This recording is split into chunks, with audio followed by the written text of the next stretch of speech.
Governor, what's the timeline? What have you heard from Potomac Edison in terms of getting power restored to the area? There's a couple of big breaks in one of the large transmission lines, and one of those breaks they repaired yesterday and got some people back on. They're working on the second one right now, and we're hopeful that with the repair of that second break in the transmission line that we may be able to power up, from 5,000 to 7,000 people with that one repair. And then we're going to be down to the feeders and the substations. I'm not sure, I can't speak definitively about the good repair of the substations. I believe once they're powered, I think they're okay. But I don't want to say anything that I don't know for sure. The hope is that the substations are not damaged and that with the repair of that transmission line, that'll juice both of them back up. So the food chain kind of goes transmission line to substation to the feeders.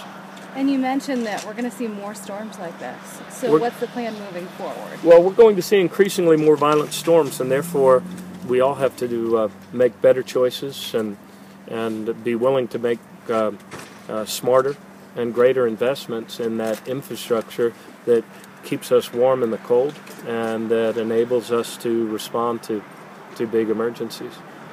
So whether it's building codes at coastal areas or whether it's grid resiliency in mountain areas, it's all about making our infrastructure stronger so that we can withstand the more violent weather events that our heating of the climate is causing.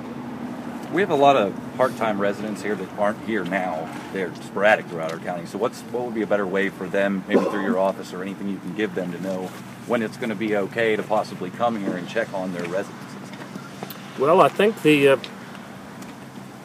just an ongoing progression of real-time data of where are we at in the county. Yeah, because right now everybody's looking at an Allegheny power map that tells them Garrett County's out of power.